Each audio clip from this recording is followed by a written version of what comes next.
Hello and welcome to another video here on my channel focusing on lawn irrigation. This video is the second part of a three-part series and it is informative and comprehensive. This series is about the expansion and enhancement of my existing lawn irrigation system.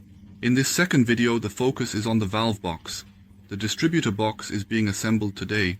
The distributor box will also be assembled today. Stay tuned, it's about to start. Here you can see my various material storage. Some of it is leftover pieces and some I have bought new, different types of materials. I have linked all the necessary components for you in the info box below. This way you can build the valve box yourself. You probably recognize this lawn sprinkler from one of my recent videos, as you might have noticed or seen, right?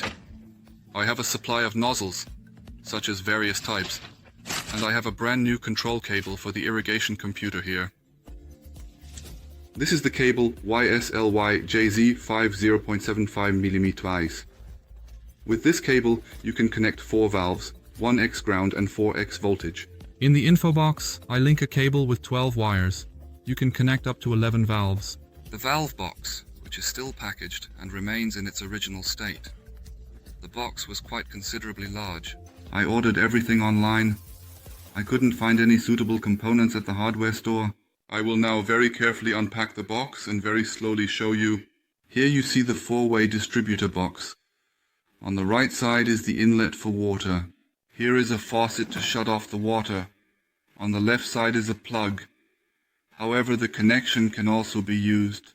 This set also includes a connection for an air pressure adapter, which is designed to be used with various types of equipment.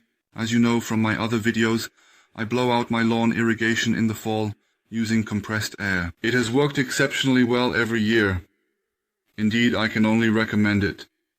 You can find the installation for the air pressure and the procedure in the playlist. Check the info box below. These valves look different from the valves in my existing valve box. The old valves are from Hunter. I have only installed products from Hunter so far, and I am very satisfied with their quality and performance. This time I am using products from the company Rainbird. It is also a very good brand product. This is not a cheap product. This is, like Hunter, a professional product. The valve box is designed for 4 solenoid valves. It is undoubtedly large. There is certainly plenty of space to work. One more note. This video is not sponsored by Rainbird or Hunter. I do not receive any compensation for these videos. I share my experiences. You can find all the products listed below in the info box. If you want to support me, please shop through my Amazon links. I receive a small commission, but your price remains the same. So just please take a careful and thorough look at the video description below. The box, which is approximately 50 cm in length, measures 50 cm long at the top. At the bottom, the box is approximately even 60 cm tall in height. However, with the size of the distributor, I also need such a large box. There isn't much space left. To work well in the tight box, you need the fingers of a pianist, and dexterity, nimble like a skilled musician. Before I actually install the box, I want to rebuild the distributor box first. As it was delivered to me, it doesn't fit. I need to slightly modify it. I have already removed the solenoid valves. Here you can see the 4-way distributor. On the right is a thread, and on the left is a nut. A seal is built into the nut. The system is absolutely waterproof. I don't need any kind of additional sealing tape or Teflon tape. The system seals itself. This is very convenient. The distributor is now carefully and securely placed in the box, or in the ground. On the right, the water pipe is connected. This is where the water comes from and flows into the distributor. The water is now distributed to the 4 outlets. I currently do not need the outlet at the end. I seal it off, or I install a connection for the air pressure hose there. But for now, only a blind cap goes on. The outlet on the right remains. Here I am connecting a water pipe. The pipe will be laid in the eastern area. This will be a reserve pipe. Later, this pipe supplies another valve box or a water station. I can also connect my hedge irrigation to the pipe. All the components were included. Ordered a complete package. The shutoff valve, which is an essential component for controlling the flow of liquids or gases, was also thoughtfully included in the comprehensive package to ensure convenience and functionality. The cross-section is large. Make sure not to reduce the cross-section. The larger, the better. Every bottleneck in the piping system considerably slows down the flow and impacts efficiency. In the end, the amount of water or the water pressure is lacking at the lawn sprinklers or at the water station. It doesn't help if the pipes get larger again behind the bottleneck. The bottleneck is the problem. I will now very carefully and securely screw the shutoff valve onto this outlet while ensuring a tight fit. The connection at the inlet was not included in the set. I bought it separately. The distributor was initially designed for 1 inlet and 4 outlets. However, this is not absolutely practical and undeniably suitable for my very specific and unique purposes. I want to go into the distributor box with the water pipe and come out again with a water pipe here. I already have the connector for the outlet. I had to buy the connector for the inlet separately. Check before assembly if you have all the components. Fortunately, I was able to buy this connector at the hardware store. The other components are not available at the hardware store. I only drove there again for that one component. The connector is screwed onto the T-piece. I'll seal the opening with a blind cap. I'll reassemble the 4 valves from Rainbird. The connections for the valves are also well made. Someone clearly thought this through during the development. Each coupling has an integrated rubber seal, specifically designed to ensure a secure fit. I don't need any sealing tape here either. It holds tight as it is. I am now screwing the blind cap into the fitting. There is a seal inside. The blind cap also has a seal. It's tight. No water can get through. I tighten this by hand. Do not screw it on too tightly, because after tight comes off, I need to seal the threads of the access and the shut-off valve with sealing tape. There is no gasket installed. For this I use thread sealant. Teflon tape works as well.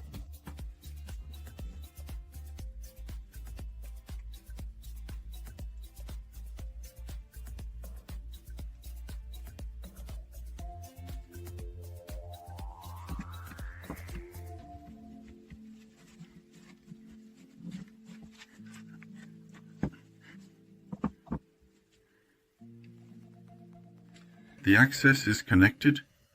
The outlet with the faucet is also connected. The end cap is installed. There was indeed a seal built in during access. I didn't see that earlier. I didn't have to seal anything. At the outlet, I used thread sealant. Thus, the shutoff valve is connected in a waterproof manner. The end cap has a sealing ring. No water can pass through there either. All fittings are tightened by hand. The faucet has been screwed on very lightly with the pliers. Be very careful. Usually, it is sufficient to tighten the components by hand. Now I can carefully screw on the valves. Here you see a close-up of the solenoid valves from Rainbird. I will show you the solenoid valves up close. Visibility is limited. Water flows to the left and right from the center through the structure. In the middle sits the solenoid valve. When the control signal arrives, the solenoid valve opens and water flows through. The connection direction cannot be confused. The outlets were already screwed on. Even if the connectors were not screwed onto the solenoid valves, nothing could be confused. Here is an arrow for the inlet, and here is the arrow for the outlet. This is clearly labeled. The valves, which are crucial components in the system, are securely attached to the coupling nuts. It is important to ensure that these are only tightened by hand to prevent any potential damage or over-tightening issues. In the current setup, there are sealing rings that have been properly installed to ensure the system's integrity and functionality. These sealing rings play a crucial role in preventing leaks and maintaining pressure within the system. With these components in place, the setup is considered adequate and sufficient for the intended purpose, providing the necessary assurance of reliability and performance.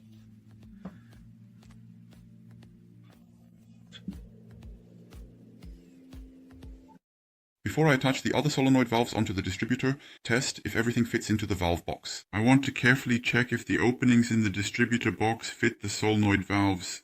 The distributor is slightly larger than before due to the slight modification. The modified connection of the inlet and outlet must also fit into the valve box. Before the distributor becomes too unwieldy, I will first temporarily install it in the valve box. The box is quite wet. It has recently rained, and the box was left outside in the garden. I place the distributor in front of the box. The outlets for the solenoid valves fit the openings in the box. The outlets fit. However, the modified area with the inlet and outlet does not fit. The outlet will go here at the front. The inlet will be at the back here. However, there are no holes there. I will drill these holes myself. For this, I position the distributor correctly on the box. The valves should be centered on the openings. Now I carefully mark the position for the inlet and exactly for the outlet with a pen. In this task, my main focus is on marking the vertical alignment precisely. This step is essential because the height is determined by the positions of the other holes. By marking the vertical correctly, I ensure the overall structure remains intact. I will install the holes with a hole saw. Pay attention to the correct position of the box when marking. The box should be positioned as you will later install it in the garden. At the moment, the position doesn't matter. Once I have drilled the holes, I can't change anything anymore. The box must then be installed as I have drilled the holes. With the valve box from Rainbird, you need to pay attention to the lid. The lid can only be hooked on one side. The closure is on the other side. This cannot be changed. With my other valve box from Hunter, it is actually not like that. It didn't matter there. With Rainbird, you need to pay attention. So, check the markings beforehand, and make sure the box is positioned correctly before you drill the holes. I carefully turned the box over and gently transferred the marking with precision. I have just slightly lengthened the vertical line. I carefully drew the horizontal line very precisely from the center of the pre-made holes, and with great attention to detail. However, the prefabricated holes can also be adjusted. The holes can be modified with a jigsaw or a grinder. The position can also be changed this way. This box from Rainbird is really very stable. There are no problems when the holes are adjusted. I first carefully and precisely pre-drill the hole using my reliable and efficient cordless screwdriver. I am actually using an old wood drill. A metal drill works as well, of course. The drill is positioned at the marking and then drilled through the plastic. Then I carefully and precisely drill the significantly larger hole with a core drill or hole saw. This is a core drill for metal, used during pool construction. It works very well.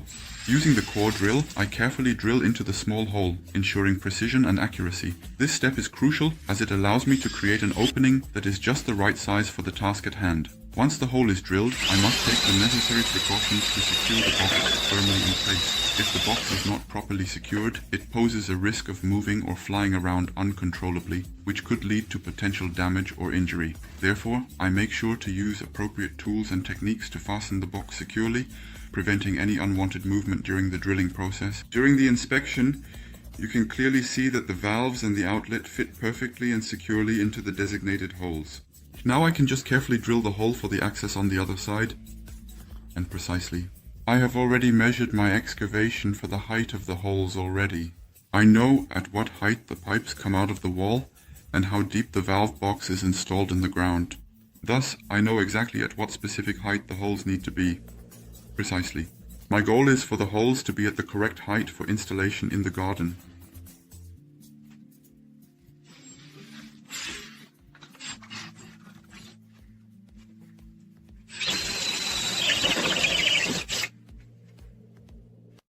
I have also made the second hole. It now looks the same here at the back as it does at the front. I also drilled the second hole in the valve box. Both holes are aligned. Now I will proceed with the other holes. The pre-punched holes can be opened with a jigsaw or side cutters. A hacksaw will also work.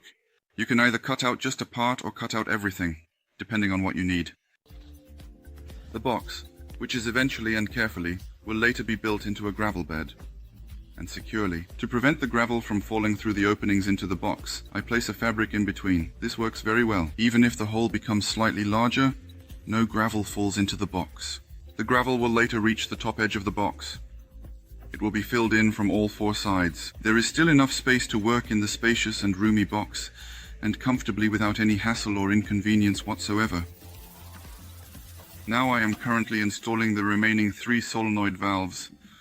The connection is only carefully hand-tightened and securely.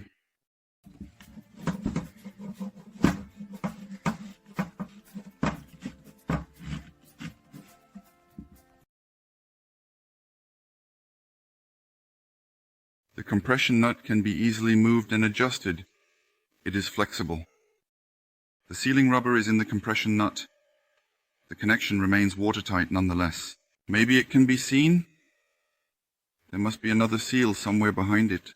Otherwise, in a situation where it is possible that the water would emerge or flow out from the back, I will read up on this once again and delve deeper into its nuances. I have no idea how exactly it works, but it works. The manufacturer Rainbird must have thought it through. If I notice that I have explained something incorrectly here, I will correct it later in the info box under the video. Of course, you can also share your experiences in the comments.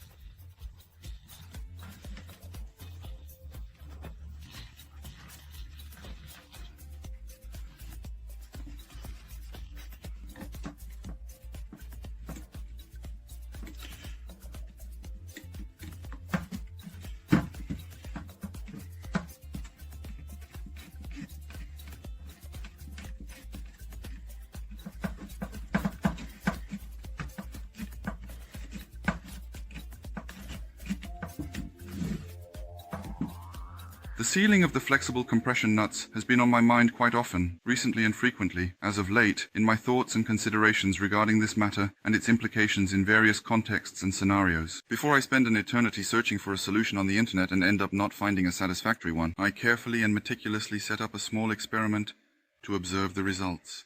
I installed a connector for a water hose connection on the inlet. The hose is connected to the faucet. I am now very slowly, carefully and gently turning on the faucet. Let's see if the compression nut and the area behind it remain watertight.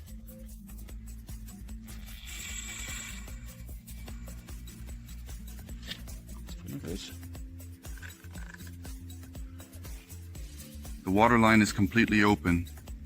There is a slight drip at the hose connection. Slightly. But that's not a problem. It's just a temporary solution. What's important is that this area here is dry. I don't know how it works. Somehow, however, it works. At this moment, I am conducting a thorough examination of the valves and the faucet to ensure they are functioning correctly. I have meticulously checked each component, and I am pleased to report that everything is operating smoothly and efficiently.